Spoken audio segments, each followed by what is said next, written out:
Amigos, bienvenidos a una emisión más de su programa Vagabundeando. Y hoy, como todas las semanas, los llevaremos a un lugar muy interesante. Y en esta ocasión estamos en un lugar lleno de fe y muy querido para muchos mexicanos. Mi nombre es Viviana Gil. Y yo soy Juan Carlos de la Mora, y a mí me da mucho gusto que todos ustedes nos acompañen como cada lunes a uno de los lugares católicos más importantes que tenemos en América Latina. Nos referimos a la Basílica de Guadalupe. Así que, como todas las semanas decimos, a vagar se ha dicho.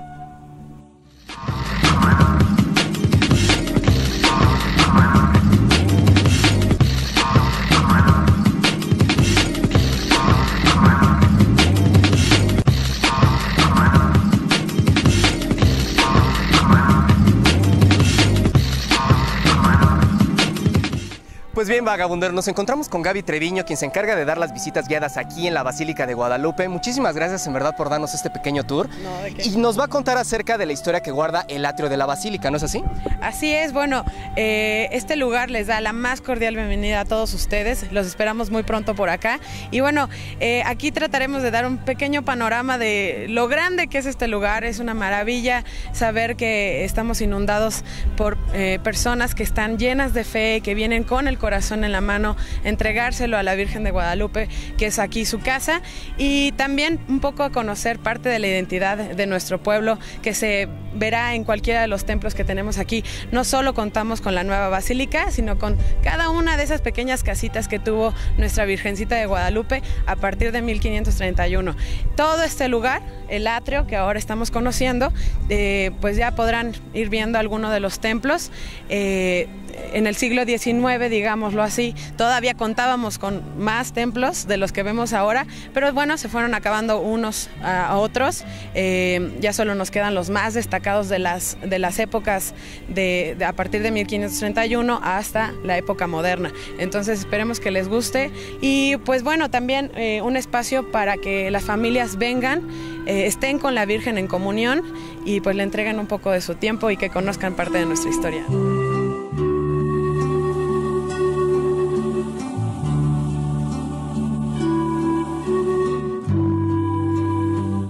Los mexicas fueron una de las últimas culturas mesoamericanas.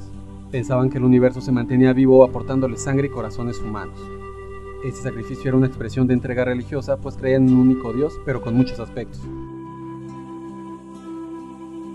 Mientras eso sucedía en Mesoamérica y en España a finales del siglo XV, los reyes católicos Fernando e Isabel decretaron que todos los españoles debían convertirse al catolicismo, y si no lo hacían, eran ejecutados o exiliados de España.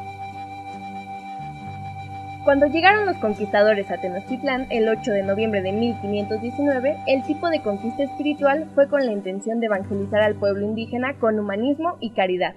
Es por eso que muchos indios se interesaron en la fe cristiana y como ejemplo de esto, Juan Diego.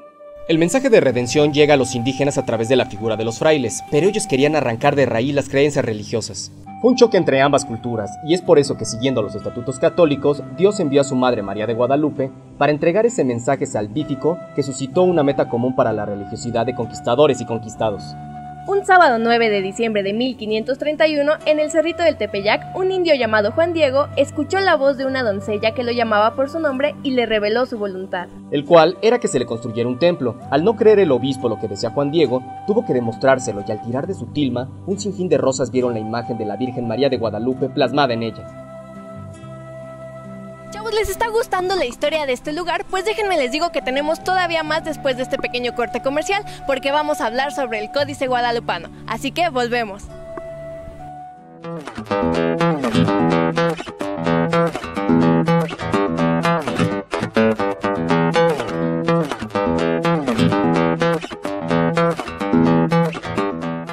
¿Estás harto de escuchar las mismas canciones melosas de siempre?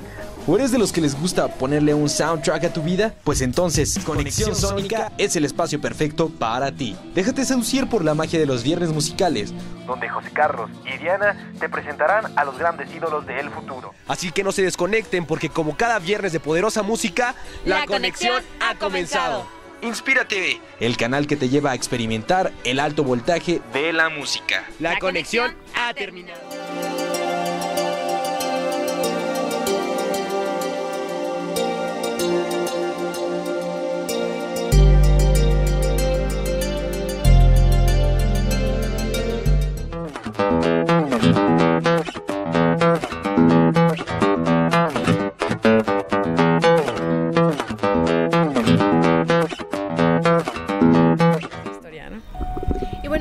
que ya nos estás platicando un poquito sobre el recinto, hace rato nos comentabas por qué los edificios se hunden y la catedral antigua se ve como de lado. ¿Nos podrías explicar esto a nosotros? Increíble, sí. Qué bueno que me pusieron atención. Todo este espacio que estamos conociendo, que es el atrio principal, pues se ve derecho, pero en realidad no está tan derecho.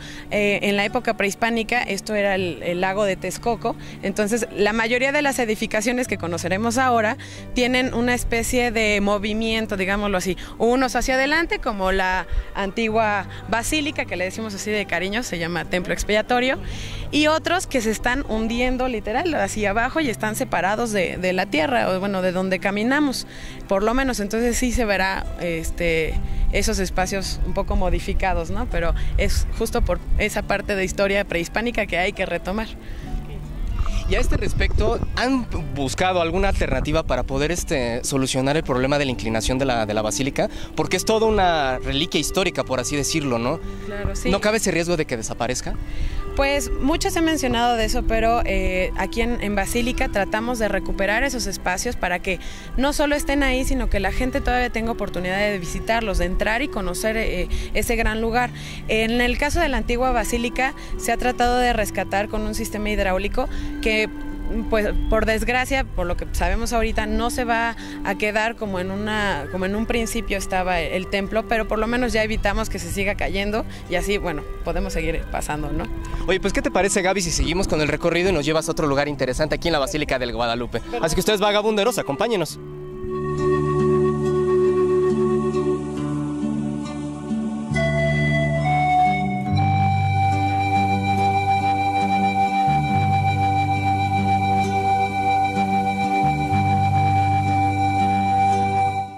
El Códice Guadalupano está lleno de detalles y símbolos que podrían ser leídos e interpretados con claridad y facilidad entre los indígenas. Está constituido por 16 códigos, los cuales son nubes, rayos solares, manto, ojos, rostro, boca, cabello, broche, manos, cinta, túnica, tepetul, luna, flor de 4 pétalos, zapatillas y ángel. En la luna se da en náhuatl el significado de México. Metztli, que es luna, Xiquetl, que significa ombligo, y Co, que es en. Por lo tanto, México está en el ombligo de la luna. Ahora nos encontramos en un punto muy interesante de aquí de la Basílica de Guadalupe, y es el Jardín de las Rosas, y Gaby nos va a seguir hablando sobre su historia. Pues bueno, chicos, este lugar, como bien nos decían, es interesante, pero también es hermoso y resulta ser uno de los más importantes porque estamos al pie del Cerrito del Tepeyac, ¿ok? Es sí el Jardín de las Rosas, el Jardín de la Virgen, pero también el Cerrito, donde se aparecería la Virgen a San Juan Diego. Se cuenta dentro de la historia que San Juan Diego de pronto iba a una misa, como solía hacerlo a los 57 años, imagínense, venía de su casita, caminaba todo este espacio, rodeaba el Cerrito del Tepeyac y todavía llegando aquí 5 kilómetros más tenía que caminar para poder llegar a misa. Entonces se dice que al rodear el Cerrito del Tepeyac de pronto empezó a escuchar varias aves de manera muy fuerte, que seguramente ya verán pasar por acá porque sí hay muchas, y se comenta que las empezó a escuchar cada vez más fuerte, como una especie de guía. Entonces siguió a las aves hasta el cerrito y fue donde se le aparecería la madre, que es la Virgen de Guadalupe, que en un inicio, bueno, la llamarían Tonantzin, porque la identifica como la madre del pueblo, la madre morenita, y bueno, se da cuenta que es la madre de Dios. Entonces comienza a platicar con ella, le dice niña, madre mía, como un símbolo de respeto. Y bueno, es ahí donde también la Virgen le pediría a San Juan Diego se le edifique un templo en el llano del Tepeyac. Entonces, presuroso, él decide ir con el arzobispo de esas épocas, que era Juan Fray de Zumárraga. Y bueno, Zumárraga en un principio no lo quiere escuchar mucho, digamos, era un poco celoso de su religión, y decide que después escuchará a San Juan Diego. San Juan Diego, pues afligido, regresa ahora al Cerrito del Tepeyac, se encuentra de nuevo con la Virgen de Guadalupe, la Virgen le pide que no se preocupe, que lo vuelva a intentar, decide regresar con Zumárraga, y es ahí donde Zumárraga le pedirá la gran prueba para creerle que se le ha aparecido la Madre de Dios. Entonces, él decide que en la madrugada va a regresar a pedirle la prueba a la Virgen, pero por desgracia se entera que su tío Bernardino estaba muy enfermo, él estaba enfermo de peste. la peste, a lo mejor se nos hará medio raro, pero esa enfermedad no existía hasta que llegaron los españoles, entonces por eso era que se enfermó de ello. Entonces decide que tiene que ir a buscar un padre para que le ayuden a salvar a su tío, para que por lo menos le tomen la oración, y para no encontrarse con la Virgen decidirá rodear el cerrito del Tepeyac. Pero aquí decimos que aunque no quieras, te la encuentras, porque se le aparece la Virgen del otro lado del cerrito y le dice que no se preocupe. De hecho, le dice una de las más hermosas frases del Nican Mopagua, que será: no estoy yo aquí que soy tu madre, no estás tú bajo mi regazo y protección. Ve con el obispo Zumárraga y ve también por la prueba, subirá el cerrito hasta la cima, que es también donde tenemos un templo que ya después conocerán, y es donde el indígena San Juan Diego se encontrará estas maravillosas rosas. Es por eso que este lugar se llama así, el Jardín de las Rosas. Ahora nos encontramos en la antigua parroquia de indios, el sitio más antiguo de todo este recinto, ¿no es así, Juan? Así es, Vivi. De hecho, esta capilla fue construida en el año de 1649 y sirvió para albergar la imagen, la cual fue venerada hasta que se construyó la antigua Basílica de Guadalupe. Y también cabe resaltar que aquí descansan los restos de San Juan Diego y de su tío Bernardino. Se le conoce como de indios, pues aquí es el lugar donde, según la tradición, vivió Juan Diego sus últimos años. Se estableció una cofradía de indígenas en 1679. En la sacristía ubicada del lado derecho del altar es posible ver parte de los cimientos de las dos primeras ermitas construidas en el Tepeyac para cumplir el deseo de la Virgen de Guadalupe. Esta parroquia permaneció sin techo que la cubriera de las inclemencias del tiempo hasta el año de 1998, año en que se logró la restauración. En el mismo año se celebró el 450 aniversario de la muerte de San Juan Diego. Y antes de adentrarnos a la historia de la antigua Basílica de Guadalupe, nos vamos a ir a un pequeño corte comercial, así que enseguida volvemos.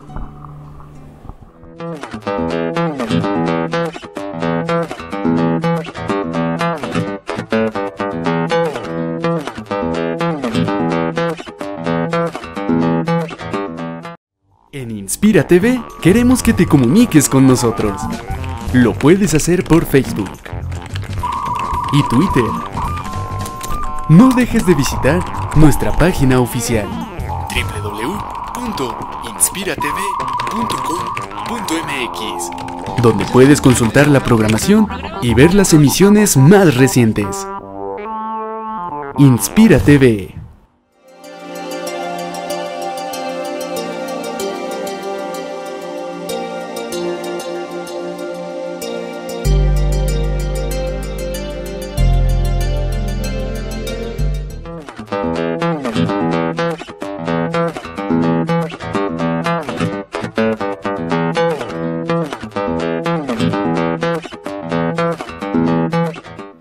Pues como ya se los adelantábamos, nos encontramos en la antigua basílica, que fue abierta al culto el 1 de mayo de 1709. Las fachadas del templo representan las diferentes apariciones de la Virgen de Guadalupe. Es de estilo dórico, tiene 3 naves, 8 columnas, 15 bóvedas y 4 torres de 3 partes. Las reparaciones del altar fueron concluidas en 1806. En su interior, el templo tiene 38 vitrales que describen pasajes de la vida de María. El domo central es una lámpara de aceite con cientos de cristales cortados a mano y 225 bombillas. Existen 4 esculturas de arcángeles, puestas sobre bóvedas de bronce traída desde Bruselas. Como podemos observar, chavos, a mis espaldas está la capilla del Bendito Sacramento, y su techo fue reemplazado por uno abovedado, y de hecho también un altar asciende por la parte trasera. Los murales que alberga esta antigua basílica fueron hechos sobre óleo. Algunos de ellos se llaman El primer milagro de la Virgen de Guadalupe y La vocación de los indios a la fe. Ve, para él es un milagro porque, bueno, aunque son las rosas muy famosas aquí en México, he de decirles que no son mexicanas, son rosas de Castilla, son españolas. Entonces, para un indígena ver esas rosas en una época que no se dan con rocío, fragantes, bueno, él sabe que es su prueba, las corta y las envolverá en su tilma. La tilma es muy importante porque la tilma es donde justo se quedará impresa la Virgen. Entonces sería ahí donde cargaría las flores, irá corriendo con su márraga. Y entonces emocionado lleva las flores, sabe que huelen demasiado y entonces decide abrirlo para mostrarle las rosas. Y no solo estarán las rosas, sino la madre, ¿no? Ahí estará la Virgen de Guadalupe, que llegará pues en una época muy difícil, en una época de conflicto, de rebelión, y que unirá a los pueblos, al pueblo indígena y al pueblo español, aceptando ya a los mestizos. Es una virgen mestiza que nos ayuda a comprender que la verdadera civilización es la civilización del amor. Pues, ¿qué les ha parecido este recorrido vagabundero? Sin lugar a dudas ha estado muy interesante, pero aún les tenemos más, ¿no es así, Vivi? Les tenemos mucho más todavía, Juan, pero después de esta pequeña pausa comercial, seguimos aquí en Vagabundeando.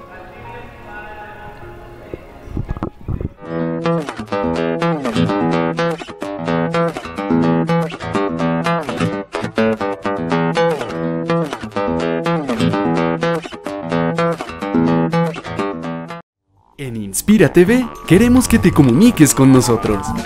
Lo puedes hacer por Facebook y Twitter.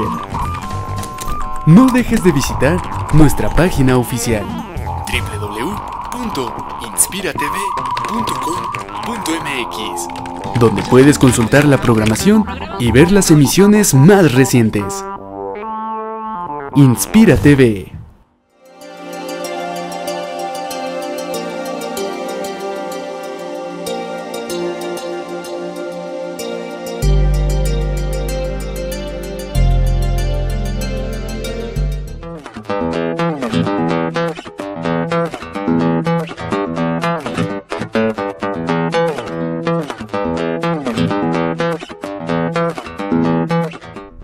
Pues a mis espaldas, vagabunderos, tenemos la nueva Basílica de Guadalupe. ¿Qué les parece si me acompañan a recorrerla? Así que, vamos. Hacia los años 70, la antigua basílica se encontraba en un estado de deterioro muy severo. Ante esta circunstancia, el abad Guillermo Schulenburg organizó un comité para la construcción de una nueva basílica. El encargado de la obra civil fue el arquitecto Pedro Ramírez Vázquez. La primera piedra se bendijo y fue colocada el 12 de diciembre de 1974. Casi 2 años después, el 12 de octubre de 1976, se culminó y la sagrada imagen fue trasladada de la antigua a la nueva basílica. El techo está elaborado de cobre engargolado y patinado. Por su color simboliza el manto de la Virgen y su interior está formado de madera canadiense. Sus paredes están forradas de cantera roja y el altar, el ambón, la sede y el piso están cubiertos de mármol.